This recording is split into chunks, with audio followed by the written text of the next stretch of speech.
La réussite dans la marche chrétienne réside sur l'obéissance et la dépendance totale à Christ. Et donc, soyons dépendants de Christ et surtout, ne nous scandalisons pas pour cela parce que ça nous permet de rester debout et de réussir notre marche chrétienne. Bon début de semaine. Bonjour encore parce que nous avons déjà commencé la semaine depuis hier. Nous sommes là encore ce matin dans vos maisons. Partout, vous aurez l'opportunité de nous suivre pour parler de Jésus. Alors, ne ratez rien. Commencez avec nous du début jusqu'à la fin avec cette grande équipe qui vous sert le déjeuner spirituel ce matin. Elles sont déjà là, bien installées, toutes jeunes, mais en train de parler de Jésus. Et donc, faites la même chose.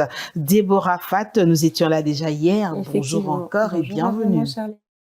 On va dire que vous êtes forte. Hein. Oui, par la grâce du Seigneur. Amen. Par la grâce du Seigneur, moi aussi, il faudrait que je dise que c'est par ma force, je mentirais. C'est faux. Ouais, ça serait vraiment faux. Donc, c'est par la force du Seigneur que je suis Merci là. d'être là ce matin. Merci à vous aussi d'être là, surtout. Merci beaucoup. Et donc, la sœur Dan est déjà là. Elle a promis d'être là cette semaine. Elle est encore là. On va dire que vous êtes une femme de parole. Hein? Oui, je suis. Toujours tenir sa parole. Merci beaucoup. Bienvenue à ce déjeuner spirituel. Merci, maman. Très prête. Charlotte. Oui, je suis très, très prête. Et en tout cas, j'aimerais nous demander tous de faire un exercice. Allez-y. Oui, si je peux vous le dire. Vas-y. L'exercice est juste de passer du côté siège conducteur et juste à côté sur le siège passager. Donc, ça veut dire tout simplement laisser Jésus prendre le volant. Voilà, nous dépendons de lui. Hein. Est-ce qu'on a le choix? On n'a pas de choix, franchement. Merci beaucoup pour cet exercice. Et donc, nous vous le recommandons aussi ce matin. Pourquoi pas? Vous avez trop roulé. Vous voyez que vous ne faites que accident. Donc, laissez Jésus ce matin vous conduire. Nous commençons avec cette belle histoire qui nous accompagne ce matin que le pasteur Jean-Luc Gaillard nous propose. Nous prenons l'histoire et nous nous retrouvons juste après.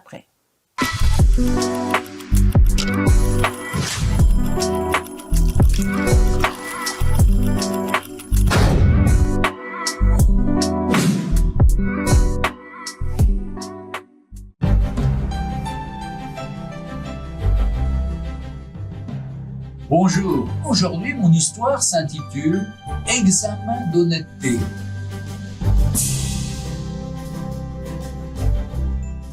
Je n'ai jamais oublié le petit discours que nous fit un jour notre professeur de mathématiques avant de distribuer les sujets de composition.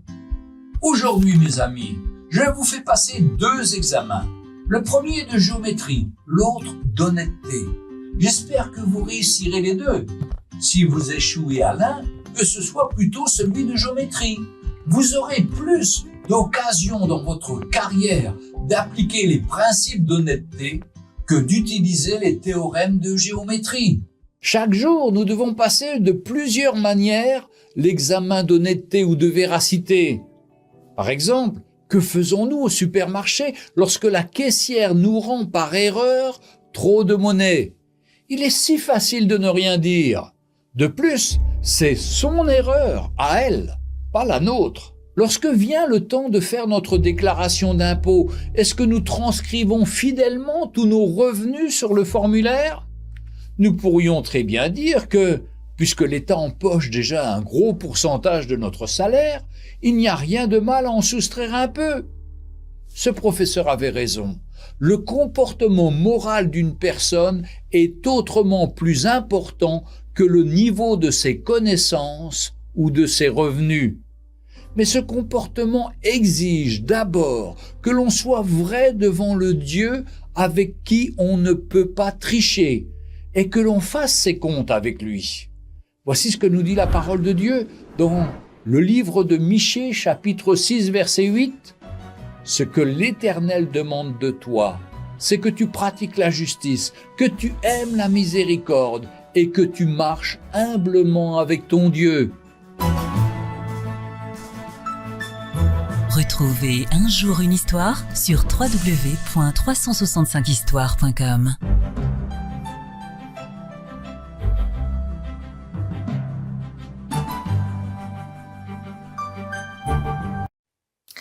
Examen d'honnêteté. Je crois que c'est un exercice auquel nous devons tous je vais dire nous exercer parce que c'est ça, même être un enfant de Dieu. Nous devons être justes devant Dieu d'abord parce que c'est là où nous ne pouvons tromper personne. Examen d'honnêteté, sœur Dan. Est-ce que cette histoire vous dit? Je vais dire comme les jeunes. Est-ce que ça vous dit? Justement, cette histoire me dit. En fait, en suivant cette histoire, on voit que si on est fidèle dans des petites choses, on en sera aussi pour les grandes choses. Ça veut dire aussi que si on est juste dans les petites choses, Dieu aussi fera en sorte qu'on les soit dans les grandes choses.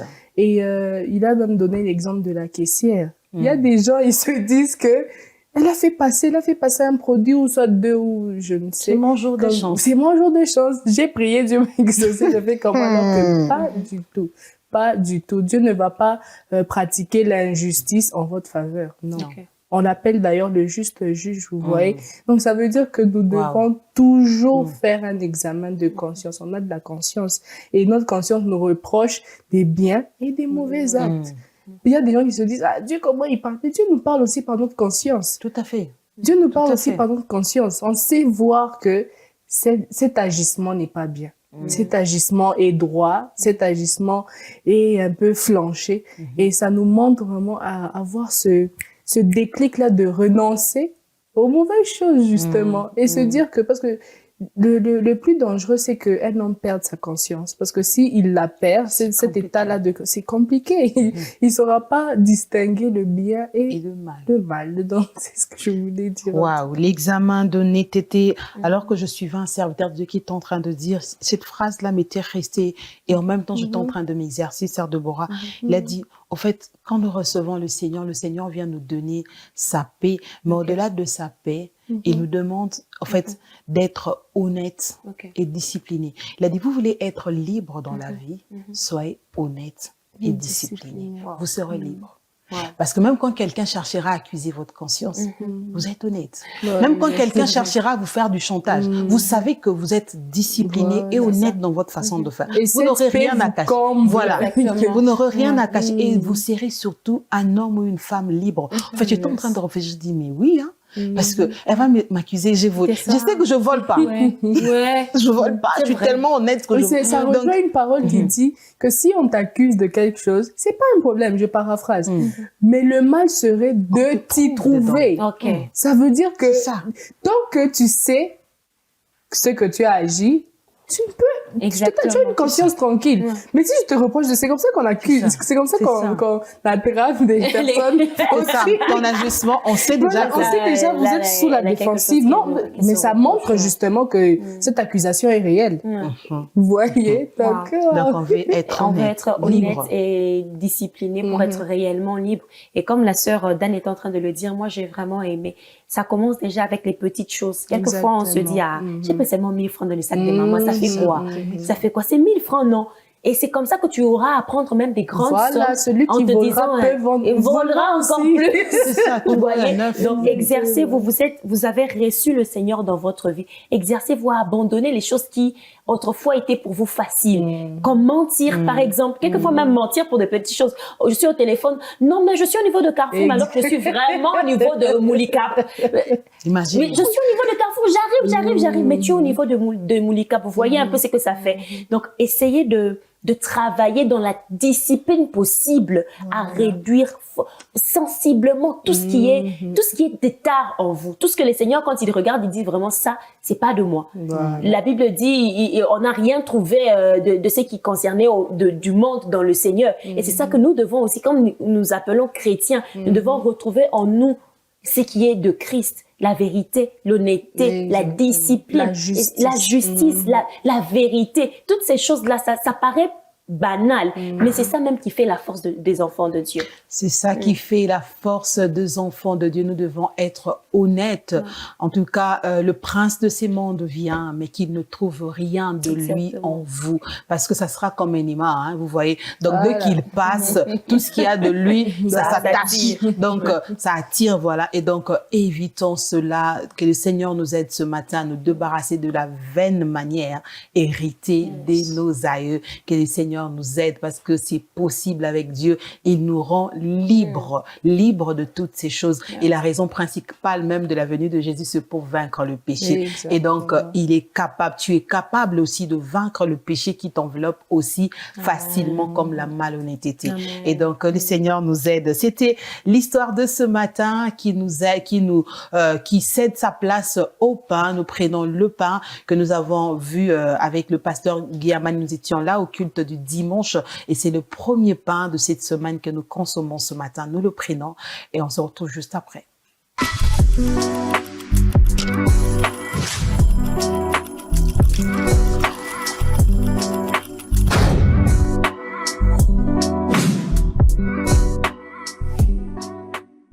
Gloire au Seigneur, nous continuons avec ce que nous avons commencé le dimanche passé. Nous sommes dans notre 17e message de ce grand thème. Oui, je viens bientôt. Et nous parlons du sous-thème, les signes de son avènement et de la fin du monde. Amen. Commençons avec le deuxième volet. Et quel sera le signe de ton avènement et de la fin du monde? Voilà. Matthieu 24, 4 à 33. De même, quand vous verrez toutes ces choses, sachez que le Fils de l'homme est proche à la porte. Amen. Est-ce que nous ne voyons pas certaines de ces choses se réaliser? Nous les voyons. Est-ce que nous nous laissons instruire par ces choses? Oui et non, il y en a qui se laissent instruire et il y en a qui sont distraits. Nous devons donc, bien-aimés, apprendre à reconnaître les signes de son avènement. Parce que la question des disciples était celle-là. Quel sera le signe de ton avènement? Et lui, au lieu de donner un seul signe, le Seigneur a commencé à donner plusieurs signes. Est-ce que tous les signes vont se réaliser au même endroit? Non. C'est sur le monde entier, dans le monde entier. Ici, vous entendrez parler de ça. Là-bas, vous entendrez parler de ça. Là-bas, vous entendrez parler de telle autre chose. Et quand le Seigneur dit vous entendrez, frère, il faut suivre les informations. Il y a des gens trop spirituels qui ne veulent même pas suivre les informations. Vous entendrez comment? Les rumeurs? Mais non! C'est le travail que les journalistes font. Et des fois, les gens disent, mais quand on suit la télé, on suit la radio, il n'y a que des mauvaises nouvelles. Mais c'est ça, les signes, frère. Il y a ton voisin, c'est ça les signes. On ne vous dit pas, dans notre quartier, il y a eu tel qui s'est marié. Ça, ce ne sont pas des nouvelles.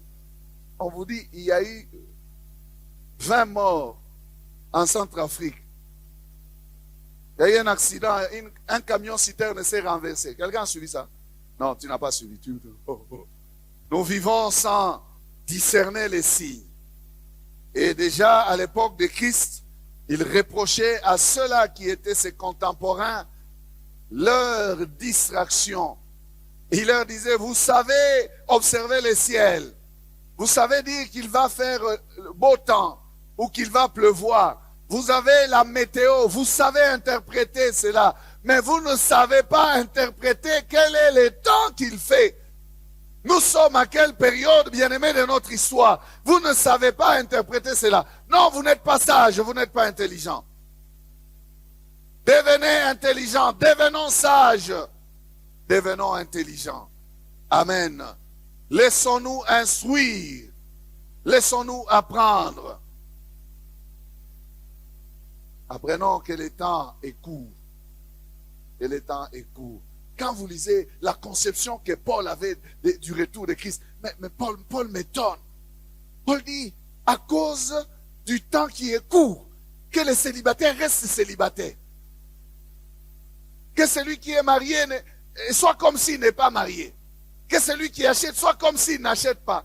Que celui qui a des choses soit comme s'il ne possède pas. Il est en train de dire, détachez-vous de ces choses. Est-ce que je parle à quelqu'un? Détachez-vous, ne soyez pas trop collés à ça. Parce que ça ne restera pas toujours comme ça. Vous serez séparés de ça. Alors apprenez déjà à vous détacher. Ne soyez pas kolombongo à koliambongo nae. C'est lui qui possède, qu'il soit comme si il ne possède pas. Est-ce que c'est ce que nous... Non, non, non, non. Nous voulons profiter parce que le temps est court. L'IACP, la polobio kufa. Mange et bois parce que demain tu mourras. C'est ça notre philosophie, les hommes. C'est la vanité. Tout ça tu vas laisser. Alors profite-en. Le terme profiter là, il est trop bizarre. Et des fois, ça fait un peu si on dit, profite de ta journée. Bon, je suis chrétien, je vais profiter de ma journée comment? Moi, je dis toujours aux gens, on n'a plus beaucoup de choses. Les poulets, c'est le même poulet. La viande, c'est la même viande. Je vais profiter de quoi? Je mange chaque jour.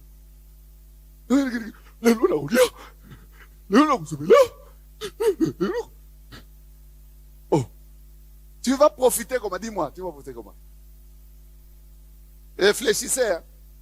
Ce message ici, lorsque je l'ai commenté sur Facebook, j'ai écrit là à la fin, Yéméla! Pardon. Et voilà, c'est le pain qui ouvre cette tranche de pain que nous commençons déjà aujourd'hui, le signe de son avènement et de la fin du monde. Oui, je viens bientôt, 17. Et les disciples étaient en train de poser la question à Jésus, quand cela arrivera-t-il et quels seront le signe de la fin? C'est donc ce message qui nous accompagne aujourd'hui, Deborah Fat, Dan. Nous sommes là pour débuter avec ces messages. On entend le pasteur ce matin répondre déjà à la deuxième question que le disciple est en train de lui poser. Quand cela arrivera-t-il et quel sera le signe de ton avènement et de la fin du monde? Est-ce qu'on peut dire nous sommes déjà au temps de la fin? Oui, nous sommes déjà. Vous pouvez faire peur à quelqu'un, hein? Non, je ne fais pas peur. C'est pas pour faire peur. Christ lui-même nous a annoncé ces choses pour nous faire peur, mais pour nous prévenir. Le pasteur, j'ai aimé ce qu'il a dit. Il a dit que quand les signes sont présentés, ce n'est pas, comme je l'ai dit, pour nous faire peur, mais celui qui aime bien châtie bien. Et il n'y a pas je veux dire comment, de punition sans avertissement. Et ça veut dire que Christ, dans son amour immense, ne veut pas qu'on entre dans cet état de regret, mais il est en train de nous prévenir, pour dire que prenez garde, parce que tout ce qu'il dit, ça s'accomplit. On a vu qu'il y a eu des femmes qui autrefois elles étaient enceintes, c'était compliqué et tout ça, mais on pense que ces choses ne sont pas encore arrivées. Or oui, c'est déjà arrivé. Et il y a un verset qui dit que ceux qui étaient en Égypte, qui ne s'y retournent plus. Mais on voit même qu'ici, actuellement, il y a un cimetière des Égyptiens. Oui, à Sapin, je crois, j'ai oublié longtemps. Mais à Sapin, il y a vraiment ça nous montre que les Égyptiens, ils étaient venus ici pour y rester et qui ne s'y retournent plus pour la guerre. On voit aujourd'hui une nation se lever contre une autre. On voit aujourd'hui la méchanceté des hommes. On voit aujourd'hui la méchanceté des hommes. On voit aujourd'hui cet amour, on dit comment, l'amour entre la charité, voilà, cette charité voilà exactement, cette charité se refroidit envers les autres deviennent sans cœur, égoïste.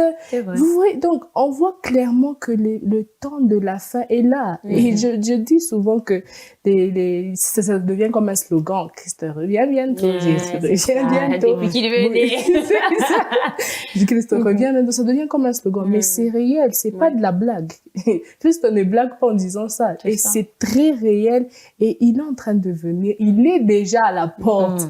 Et vraiment, il faut se préparer à ça parce que on n'a plus beaucoup de temps. Et le pasteur lui-même, il a dit, il y a des choses auxquelles on s'accapare alors que ça va rester. C'est belle, mais il y a même quelqu'un qui a illustré ça.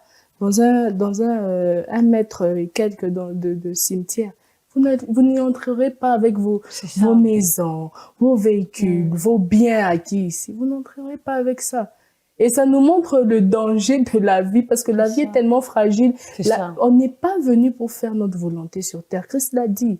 Pas ma volonté, mais ta volonté, la volonté de celui qui m'a envoyé. Ça veut dire qu'on n'est pas venu pour avoir le appel. J'entends souvent des gens dire, Christ vient, moi je suis pas encore mariée, Christ vient. Je suis pas encore Christ vient, moi j'ai pas encore payé ma maison, Christ vient, moi j'ai pas encore mangé. Mais vous pouvez, je sais pas, réveiller ce déclic en vous pour dire que, je suis passager. Je ne suis pas venu y rester ou pour acquérir juste des biens. Non, je suis venu accomplir une mission. Et vraiment, Christ est de retour. Important, c'est que la sœur Dani est en train de dire, nous sommes sur terre pour accomplir une mission. Et quelquefois, on passe à côté de cette mission-là en se disant, je dois m'enrichir, je dois avoir des enfants, je dois me marier, je dois faire telle et telle autre chose. Mais au finish, tu passes à côté du plan de Dieu pour ta vie. Parce que nous ne venons pas ici d'abord pour nous. Et d'ailleurs, la personne qui nous a voulu, c'est Dieu. Ni t'étais Dieu, je sais même pas, dans le planning familial, je ne serais même pas mentionnée. Donc, c'est Dieu qui m'a voulu sur terre. Et à chaque fois, je demande, Seigneur, à quoi tu m'appelles?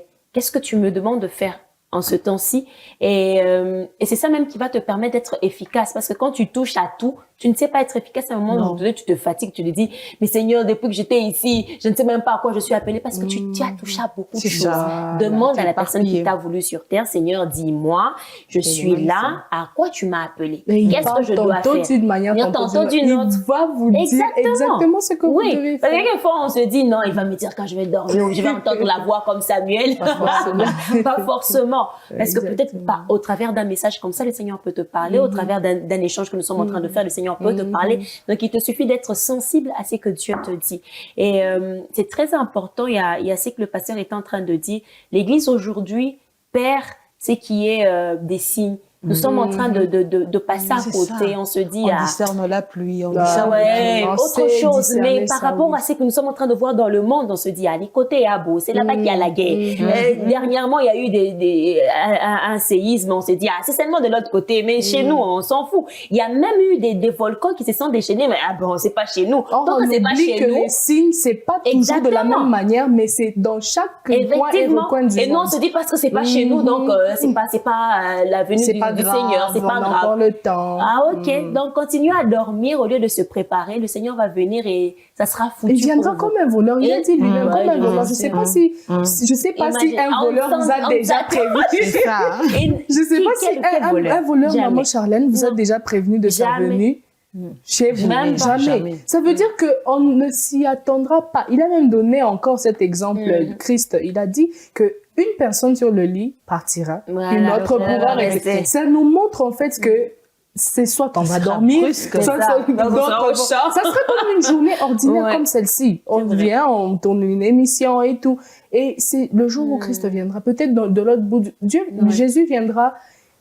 Un coup, une flamme. C'est dans tout le monde. Ça veut pas dire que, au Congo, il fait jour, aux États-Unis, il fait nuit, là, il va, non, il y a pas avec Christ, il y aura pas de décalage et tout. Et, Christ est mort, les bras ouverts. Vous voyez? Et ça nous montre que nous pouvons toujours revenir vers lui. Là, pour l'instant, Christ est l'avocat. Vous voyez? Christ est l'avocat. Mais quand il sera le juge, on ne pourra rien y faire. Là, il nous laisse le temps. Vous regardez un peu cet amour de Christ. Il nous laisse le temps de revenir à nous. Il nous laisse le temps de nous préparer. Voilà. Ouais, il nous laisse l'avocat, il te donne aussi les conseils. Voilà, il te donne des conseils au préalable, comme une notice d'indication pour un comprimé. Il te dit, pour ça, il faut que tu... Et Christ, c'est là que je remarque que Christ est waouh. Il est tellement amour qu'il veut que nous tous nous soyons sauvés. Oui. L'enfer n'est pas fait pour les humains. Dieu n'a pas prévu l'enfer. Non, je fais l'enfer pour... Non. Mais il nous incite à revenir vers lui parce que l'enfer, c'est pour le diable et ses acolytes. Mais pour nous, notre Père, il a prévu le royaume des cieux. Donc, revenez auprès du Père. Il y a encore du temps, mais pas beaucoup parce que il peut revenir même à l'instant où nous parlons. Il peut revenir dans quelques minutes, dans quelques heures, dans quelques jours. Donc, vraiment, je nous inviterai à revenir dans cette conscience-là pour se dire, Seigneur, je reviens auprès de toi. Que cet amour qui a été, je vais dire comme comme ça redescendu, que cet amour vraiment pour le Père, cet amour qu'on avait pour le Père, que ça puisse nous booster. Demandons au Saint-Esprit qui souffle un vent nouveau pour qu'on se dise, j'aime toujours le Seigneur, j'aime toujours aller à l'église. Parce qu'il y a des gens aussi qui se sont refroidis dans ça. Effectivement. Vous voyez? Il y a des gens qui se sont refroidis dans ça et ça nous montre que nous pouvons rester ou partir grâce à cet amour-là. Merci beaucoup, merci pour les interventions, merci pour ce pas. Nous venons dire à quelqu'un ce matin, comme l'apôtre Paul le dit, cette tente, nous la quitterons subitement, puisque nous ne connaissons ni l'heure ni le jour. Le Christ, Seigneur Jésus, est en train de nous prévenir ce matin. J'ai aimé nos interventions. Une de nous a dit, Dieu ne frappe pas sans avoir prévenu. Et donc, ce signe ne vient pas pour vous condamner, ça vient surtout en alerte et en avertissement pour vous dire que vous êtes sur la mauvaise pente et donc revenez sur le chemin. Le bras du Père est encore ouvert ce matin alors qu'il est encore avocat. Il est en train de nous donner aussi les conseils pour qu'il se retrouve en posture de bien nous défendre. Il n'est pas encore juge, il est notre avocat. Revenez ce matin avec tout le signe de la fin du temps que nous sommes en train de vivre. C'est plutôt pour nous un avertissement pour que nous puissions bien faire les choses. C'était donc le pain de ce matin qui va céder sa place au Chant Nouveau, à notre message, à notre avertissement. Pourquoi pas un encouragement pour ceux qui sont encore debout, pour qu'ils prennent garde afin de ne pas tomber. Nous prenons le Chant Nouveau tout de suite.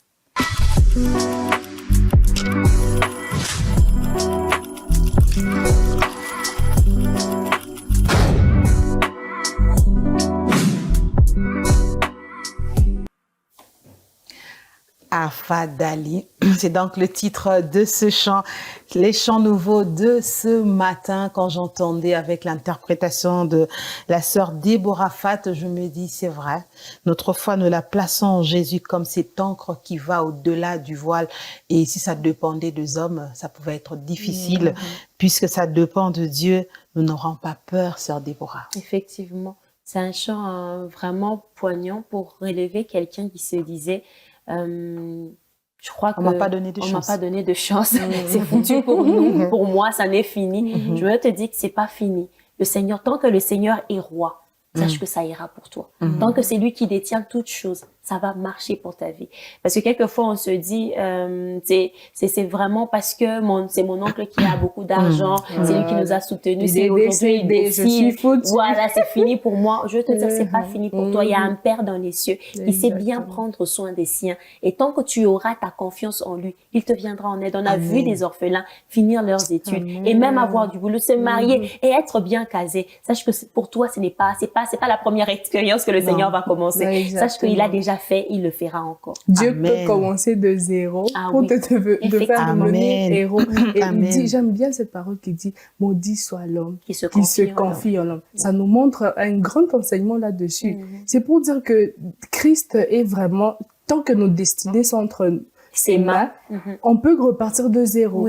On peut vraiment repartir de zéro. Vous avez tout perdu. Moi, j'aime toujours prendre l'exemple de Job. J'aime Job. Celui-là, j'aime Job. Ça nous montre que, Déborah, je suis en train de m'imaginer, je perds tout, je fais comment? Et puis, je me dis, non, mon cœur ne devrait pas être attaché au bien. Mais à Christ, parce que Christ peut... On a vu des gens être cambriolés, on a vu des gens être violemment victimes des agressions par les bandits. Mais aujourd'hui, ils te disent que j'ai repris au-delà même de ce que j'ai perdu. Et donc, vraiment, mettons notre confiance ultimement en Christ. Et heureusement que nous dépendons de lui. C'est pourquoi il faut dépendre du Seigneur, parce que si tu mets ta confiance en l'homme, si tu t'appuies sur ta fausse sagesse, ça risque d'être difficile pour toi au jour du malheur. Et donc, le Seigneur est celui qui nous accompagne. J'aime toujours ce que notre papa aime bien dire. Le pasteur Guillaman, il dit toujours, l'assurance ne te met pas forcément hors du danger, mais l'assurance t'accompagne même dans le danger. C'est ce qui est beau avec ça. Le Seigneur est là, même quand vous avez l'impression qu'il est très loin de vous. En ce moment-là, il est encore plus près de vous, parce que si ça dépendait des hommes, peut-être que vous ne serez même pas en train de nous regarder en ce moment, puisque ça dépend de Dieu. Alors attachons-nous à lui et faisons-lui totalement confiance. C'était le chant nouveau de ce matin qui emmène la découverte, puisque vous le savez, chaque mardi, c'est pour la santé, et donc nous avons besoin d'être équilibrés et en bonne santé pour servir également notre Dieu. Nous prenons la découverte, ça sera avec la sœur Dan qui nous apporte cette découverte. Nous la prenons tout de suite.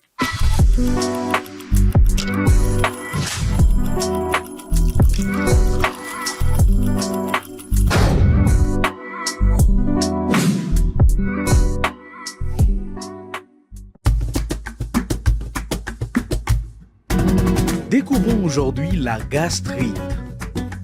Une maladie qui peut toucher adultes comme enfants, donc n'épargne personne, et causée par plusieurs réalités de la vie. Des causes jusqu'à la prévention, voici toutes les réponses sur cette maladie. Et donc, c'est quoi la gastrite? La gastrite, comme le nom l'indique, c'est une inflammation de la muqueuse de l'estomac. Donc, l'estomac a une muqueuse, donc le tapis. Et donc, quand il y a une inflammation à ce niveau-là, on va appeler cette inflammation-là gastrite. Donc, c'est une inflammation de la muqueuse de l'estomac. Oui, la cause de l'inflammation, elle est diverse. Il y a plusieurs causes qui peuvent faire que la muqueuse puisse devenir irritée, que ça puisse enflammer. La première des causes, c'est que ce sont les habitudes alimentaires. Donc, il y a certaines habitudes qui font que on ne mange pas assez et donc on produit beaucoup de sucre gastrique. Vous savez que dans l'estomac, il y a l'acide chlorhydrique qui est dedans. Et cet acide chlorhydrique, lorsqu'elle n'est pas tamponnée par des aliments, ça va faire que, au lieu d'être bénéfique, ça va plutôt commencer à causer des dégâts, juste à créer des lésions au niveau de la muqueuse gastrique. Et cet acide chlorhydrique là, c'est quelque chose de très normal, ce qui est de l'estomac. Mais quand on mange, par exemple, quand on prend du pain, on prend le foufou, lorsque ces aliments arrivent au niveau de l'estomac, l'acide chlorhydrique va avoir comme son rôle de faciliter la digestion. Et alors, lorsqu'on ne mange pas, alors, l'acide chlorhydrique sera produit en grande quantité et ça va créer ça. Donc, la première cause, c'est l'acide chlorhydrique. La deuxième cause, ça peut être l'alcool. Tu vois, quand les gens prennent l'alcool fort, que ce soit les boissons communément appelées indigènes, et même les trucs qu'on prend, les whisky, les trucs qu'on prend en sachet là, où il y a une grande teneur d'alcool. Et cet alcool, lorsque ça arrive au niveau de l'estomac, ça va aussi, avec l'acide chlorhydrique associé, entraîner des brûlures au niveau de l'estomac et ça va entraîner donc ça. Ça peut être le tabac, le tabagisme, quand quelqu'un prend trop de tabac avec la nicotine qu'il y a dedans, cela peut aussi aller irriter au niveau de la muqueuse gastrique. Donc, la gastrite peut provenir de beaucoup de causes, mais aussi, ça peut arriver qu'il y ait un microbe qu'on appelle Helicobacter pylori. Ça peut aussi, lorsque ça arrive dedans au niveau de l'estomac, entraîner cette irritation. Donc, vous comprenez que les causes sont variées. En bref, ce sont ces causes-là, donc comportementales et puis bactériennes.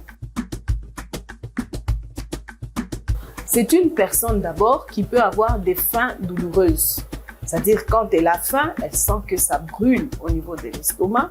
C'est une personne qui va venir avec des douleurs, parfois sans horaire, mais localisées au niveau de la région gastrique.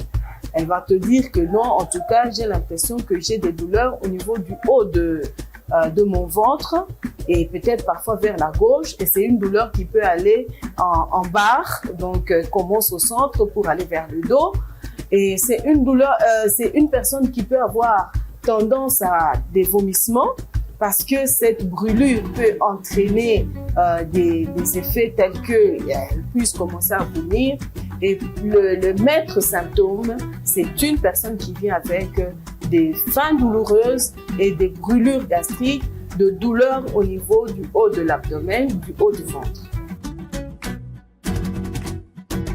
Pour ce qui concerne le comportement, on doit avoir des bonnes habitudes alimentaires. On ne doit pas rester trop affamé, on ne doit pas aussi manger beaucoup. Donc le trop-plein peut créer des problèmes à cause de la surdistension. Et puis, lorsqu'on est affamé, il y a l'acide chlorhydrique qui est là. Donc il faut vraiment faire des repas fractionnés.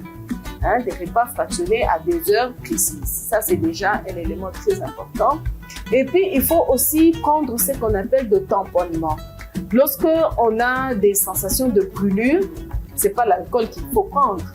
C'est plutôt prendre un peu de lait, boire un peu d'eau, pour que cet acide soit un peu tamponné. Parce que l'acide est acide, il faut chercher quelque chose qui puisse diminuer ce pH-là. Et donc, c'est le lait, c'est le yaourt, c'est tout ce qui peut faire que l'acide chlorhydrique soit dilué. Quand on a des douleurs, il faut déjà, quand c'est au début, aller voir le médecin pour qu'il puisse voir s'il s'agit réellement d'une gastrite ou d'une autre maladie. À un niveau un peu débutant, on va peut-être proposer des conseils. Tu vois, c'est un truc dans la prévention, c'est que les malades viennent et ils vous présentent ce qu'ils mangent, ses habitudes alimentaires, et à partir de là, vous pouvez déjà commencer à lui proposer un régime alimentaire adapté. Il y a des choses qu'elle doit éviter, c'est le genre citron, les genres les fruits comme l'ananas et des trucs comme ça qui sont un peu très acides. C'est donc des choses qu'il doit éviter. Il ne doit pas prendre l'alcool, il ne doit pas prendre de tabac, il doit donc fractionner son régime alimentaire, il doit vraiment aussi, il y a ce qu'on appelle la gastrite de stress. Éviter le stress. On travaille beaucoup, parfois on oublie de manger, on est stressé et ça peut faire que la muqueuse puisse aussi s'enflammer et donner la gastrite. Et c'est tout pour aujourd'hui. Faites attention à votre santé. Comment faire, que faire quand nous avons la gastrite? C'est donc la découverte en santé aujourd'hui. La sœur d'Anne qui prend la place, je vais dire, des chercheuses. Et donc, ce matin, comment faire? Alors, avant d'abord de revenir à votre question, comme le frère Alvin le disait autrefois, avant de guérir une maladie, il faut la prévenir. Et je vais donner trois points préventifs, voilà. Le premier point, c'est dormir pendant 8 heures du temps. Il y a des gens qui travaillent tellement qu'ils oublient de dormir et je m'accuse. À un moment... C'est quand même bizarre, hein? Elle-même, elle amène les éléments, mais c'est elle-même qui respecte on pas. apprend tous les jours. Okay. Alors, un moment, avant de dormir, je scrollais encore sur mon téléphone. Et puis, j'avais pas 8 heures de sommeil. Et le matin, j'étais tellement fatiguée. Et c'est comme ça que j'ai pris la décision de dormir 8 heures de sommeil pour avoir de l'énergie le matin. Okay. Hormis le fait de dormir, il faut boire beaucoup d'eau. Il y a des gens qu'on surnomme les serpents et pour dire que ils ne boivent pas de l'eau en journée. Ils ne boivent vraiment, et c'est recommandé de boire plus d'1 litre par jour pour avoir une bonne santé. Et le troisième point préventif, c'est le fait de ne pas manger quelques heures ou quelques minutes avant d'aller au lit. Pourquoi? Parce que ça surcharge l'estomac et vous n'arriverez pas à dormir. Donc, c'est tout ce que je voulais dire pour aujourd'hui. Merci beaucoup, en tout cas, pour l'insistance. Il faut toujours insister. Hein. Oui. La gastrite ne va pas vous surprendre. Donc, si vous faites tout ça. Et voilà. donc, prenons nos préventions. Comme on le dit souvent, la préventive est toujours mieux que la curative. Voilà. Hein. La curative risque de vous coûter trop cher, alors que vous pouviez simplement prévenir. On va donc quitter ce registre. Ça sera pour nous de prendre l'agenda avec une invitée. Ça sera toujours au féminin. Hein. Donc, je ne sais pas qui partira, qui va rester, qui va recevoir notre invité qui est en train de venir, mesdames. Je vais rester. Voilà. OK. Et donc, puisqu'elle prend la main, donc l'autre. Et donc, nous prenons l'agenda et nous nous retrouvons juste après.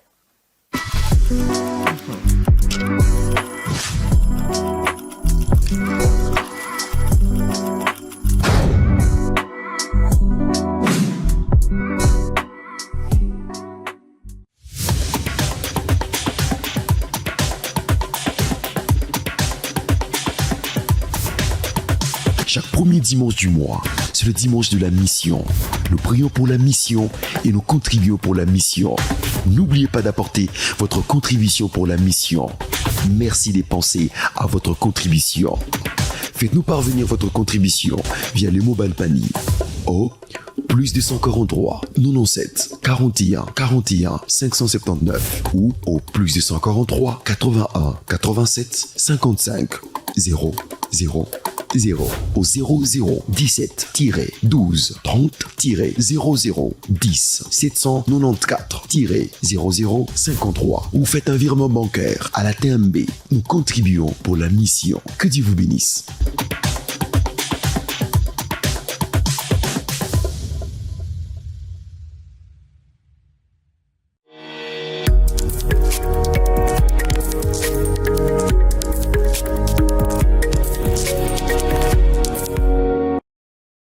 Et voilà, nous revenons juste après, c'est pour prendre l'agenda. J'aimerais que nous puissions commencer d'abord avec le programme de l'Église, puisque c'est mardi sur Déborah Fat. Alors, qui dit mardi, tous nous savons que c'est un programme de plutôt des femmes. Voilà, il y a la jeunesse qui est revenue parce que c'est la retraite qui est en cours. Alors, nous avons ce programme des femmes formidables à laquelle nous vous invitons. C'est un programme qui commence à 16h, mais à 15h, il y a un programme de prière. Les mamans qui aiment bien la prière, vous voulez consacrer votre famille, vos enfants, votre mari à Dieu. En tout cas, ces programmes-là, moi, je vous invite 15 heures juste pour 1 heure de temps seulement pour recommander votre vie entre les mains du Seigneur et recommander. Vous avez beaucoup de requêtes, venez en tout cas vous déverser comme Anne dans la présence du Seigneur et à 16h juste, il y a la réunion plénière qui va commencer jusqu'à 18h. Nous, on respecte. Je précise encore, on respecte. Donc, si vous venez à 18h moins les quart, vous allez vraiment nous trouver en train de faire la prière de clôture. Donc, pour éviter toutes ces choses-là, préparez-vous en conséquence et soyez là bien avant pour participer à ce programme. Merci beaucoup, sœur Déborah Fat. J'ai vraiment aimé ce que vous étiez en train de dire. Venons prier pour les enfants. Évitons la curative. C'est ça. L'année scolaire sonne déjà à la porte et nous, on se dit, ne dormez pas. Faut pas dormir, faut bien se réveiller. C'est ça, comme le pasteur a dit, il a commenté sur le réseau, c'est en train de dire Yébéla. Donc, les mamans, Yébéla, parce que c'est très important. Dans notre agenda aujourd'hui, je l'ai annoncé, nous avons une invitée, le plateau Resto Féminin. Ne vous en faites pas. Ça concerne certainement une femme encore ou deux femmes qui nous regardent ce matin. Est-ce qu'on va déjà recevoir notre invitée? Je suis en train de poser la question à la réalisation parce que l'invité est déjà bien installé. Et donc, on va recevoir notre invité. Ça sera avec vous, sœur Déborah Fat. Mais en même temps, je veux quand même vous dire bonjour. Bonjour, maman. Et bienvenue au déjeuner spirituel. Merci, merci. Je crois que c'est pour la première fois, mais ça ne sera pas la dernière. Oui, c'est pour la première fois et grâce à Dieu, ça ne sera pas la dernière. Amen. Amen. Nous vous recevons au nom de Jésus. Amen. Alors, qu'est-ce que nous vaut l'honneur d'être ici? Parce que la maison qui reçoit des invités, c'est une maison bénie. On veut savoir, vous êtes là pourquoi exactement? Les téléspectateurs que vous regardez voudront quand même connaître votre nom. Ah oui, aussi, effectivement. D'accord. Oui. Moi, c'est maman Ananda. Je suis de l'extension de la bande Plateau Caravia. Donc là, je viens avec un message des femmes vertueuses. Comme vous l'avez dit aujourd'hui, c'est le mardi. Mardi et ça sera pour les femmes. Donc, je viens leur inviter à notre journée de louange que nous organisons le 18 octobre. Et le 18 août, la semaine prochaine, le mardi prochain. Ça sera de 15h juste à 18h. Oui, avec comme thème, la louange fait taire l'ennemi. Waouh. Oui. Waouh. Et c'est un programme particulièrement pour les femmes ou c'est réservé à tout le monde? C'est réservé à tout le monde. Donc, nous invitons les papas, la jeunesse, mais plus les femmes. Comme vous l'avez dit, il y a des histoires, il y a des combats qui tombent pendant la louange. Donc, les mamans, c'est les vacances et c'est la fin des vacances. Donc, venons louer pour faire tomber quelques combats qui peut-être étaient déjà sur le chemin de nos enfants, de nos maris pendant leur chemin au travail. Et la louange va faire tomber. La louange préventive. Oui, bien sûr. Oui, je suis d'accord avec vous. Donc, on vous invite à la louange préventive. Gloire au Seigneur. Et comme vous l'avez dit, c'est pour le mardi. Mais est-ce qu'on peut avoir l'adresse de l'église? L'adresse de l'église, ok. C'est sur la route du poids lourd, coin colonel Freddy. Avec comme référence, il y a une plaque du complexe scolaire Imelda. Il y a aussi une autre plaque de l'orphelinat Mamawaro. Donc, dès que vous êtes sur le poids lourd coréen colonel Freddy, vous allez voir notre pancarte de la parole éternelle Golf Plateau. En tout cas, merci beaucoup à vous. Merci. Je ne sais pas s'il y a un autre message, peut-être en swahili, pour inviter aussi tout le monde de Lubumbashi. Ok. Karibu sana ba mama. Bon, Voilà. Allez-y avec la force que vous nous invitons ba mama beauté, pas seulement les mamans, tout invité ba baba, tout invité jeunesse, parce qu'on dit que la jeunesse, c'est la relève de demain. Donc, tout besoin n'a pas de beauté. Venons tout à louer le Seigneur. Comme le dit, notre thème, il est tiré de 2 Chroniques 20-21. Le 21, moi, ça ne m'a pas trop captivé. Moi, c'est le 22, le chapitre 22 qui dit, aussitôt que le chantre se sont mis à chanter, parce que c'est l'histoire avec le roi Josias, il a invoqué le Seigneur quand il a vu que l'armée était aussi grande par rapport à ce que lui avait comme armée. Il a demandé au chantre de se mettre en ligne. Mais la Bible nous éclaire, elle dit, quand ils se sont levés, ils se sont mis à chanter, le Seigneur a mis l'embuscade. Oh my God. Donc, eux-mêmes, ils ont commencé à se battre entre eux. Donc, venez les mamans, venez les jeunes, venez les papas. Créons l'embuscade avec Créons notre l'embuscade louange. dans la partie adverse avec la louange. Amen. En tout cas, merci beaucoup à vous. Merci. Merci beaucoup, maman. J'aime surtout votre douceur. Ah oui. Nous vous gardons, nous ne vous libérons pas parce que nous sommes déjà aussi à la fin du programme. On va prendre le verset avant de nous séparer. Ça sera donc le verset du jour avec la voix de Deborah Fat et on se retrouve juste après pour clôturer avec cette animation de la matinée.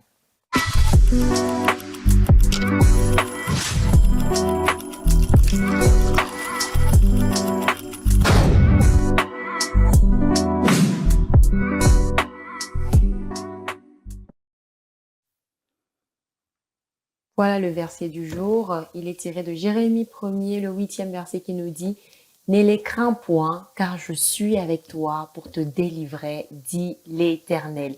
Ne les crains point, car je suis avec toi pour te délivrer, dit l'Éternel. » Jérémie 1er, le 8e verset.